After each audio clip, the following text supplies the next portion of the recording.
जय माता दी भाइयों बहनों। आज मैं लेकर आई हूँ आप सभी के लिए नवरात्र के 9वें दिन की कथा, जो माता सिद्धिदात्री की है।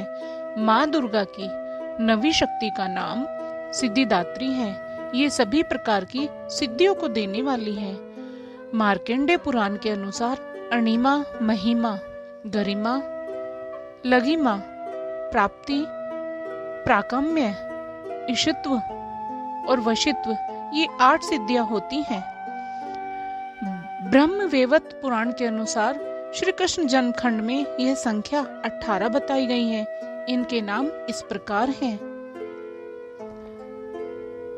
नंबर 1 अणिमा, नंबर 2 लघिमा, नंबर 3 प्राप्ति, नंबर 4 प्राकम्य, नंबर 5 महिमा, नंबर 6 ईशत्व वाशित्व, नंबर 7 सरकामा वास्यता, नंबर 8 सर्वज्ञत्व, नंबर 9 दूर श्रवण, नंबर 10 प्रकाय प्रवेशन, नंबर 11 वाक सिद्धि, नंबर 12 कल्प वृक्ष तत्व, नंबर 13 सृष्टि, नंबर 14 संहार करण सामर्थ्य, नंबर 15 अमृतत्व, नंबर 16 सर्व न्यायकत्व, नंबर 17 भावना और नंबर 18 सिद्धि।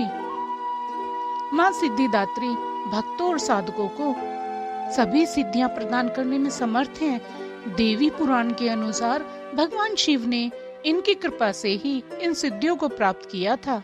इनकी अनुकंपा से ही भगवान शिव का आधा शरीर देवी का हुआ था। इसी कारण वह लोक में अर्धनारीश्वर के नाम से प्रसिद्ध हुए। माँ सिद्धिदात्री 4 भुजाओं वाली है। इनका वाहन सिंह है। ये कमल पुष्प पर भी आसीन होती हैं।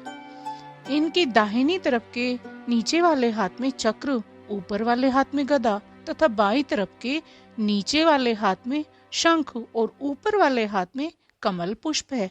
नवरात्र पूजन के 9वें दिन इनकी उपासना की जाती है।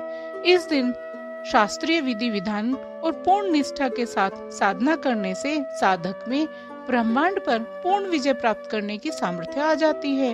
प्रत्येक मनुष्य का यह कर्तव्य है कि वह माँ सिद्धिदात्री की कृपा प्राप्त करने का निरंतर प्रयत्न करता रहे, उनकी आराधना की ओर अग्रसर हो।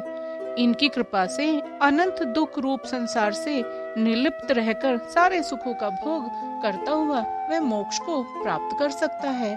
9 दुर्गाओं में माँ सिद्धिदात्री अंतिम है। अन्य 8 दुर्गाओं को पूजा उपासना शास्त्रीय विधि विधान से आवश्यकता अनुसार करते हुए भक्त दुर्गा पूजा के 9वें दिन इनकी उपासना में प्रवृत्त होकर माता को प्रसन्न करने का प्रयास करें। सिद्धिदात्री माँ की उपासना पूर्ण कर लेने के बाद भक्तों और साधकों की लौकिक परलौकिक सभी प्रकार की कामनाओं की पूर्ति हो जाती है। सिद्धिदात्री माँ के कृपा पात्र भक्त के भीतर कोई ऐसी कामना शेष नहीं बचती है जिसे वह पूर्ण करना चाहे। वह सभी सांसारिक इच्छाओं, आवश्यकताओं और स्पर्धाओं से ऊपर उठकर मानसिक रूप में माँ भगवती के दिव्य लोकों में विचरण करता हुआ उनके कृपा रस पीयूष का निरंतर पान करता है। इस परम पद को पाने के बाद उसे अन्य किसी भी वस्तु की आवश्यकता नहीं रह जाती, इच्छा नहीं रह जाती। माँ के चरणों का यह सानिध्य प्राप्त करने के लिए हमें निरंतर नियम निष्ठ रहकर उनकी उपासना करनी चाहिए। माँ भगवती का स्मरण, ध्यान, पूजन हमें इस संसार की असारता का बोध कराते हुए वास्तविक परम शांतिदायक अमृत पद की ओर ले जाने वाला है। तो भाइयों बहनों, आज की कथा यहीं समाप्त करती हूँ। माँ दुर्गा सभी पर अपनी कृपा दृष्टि बनाए रखे।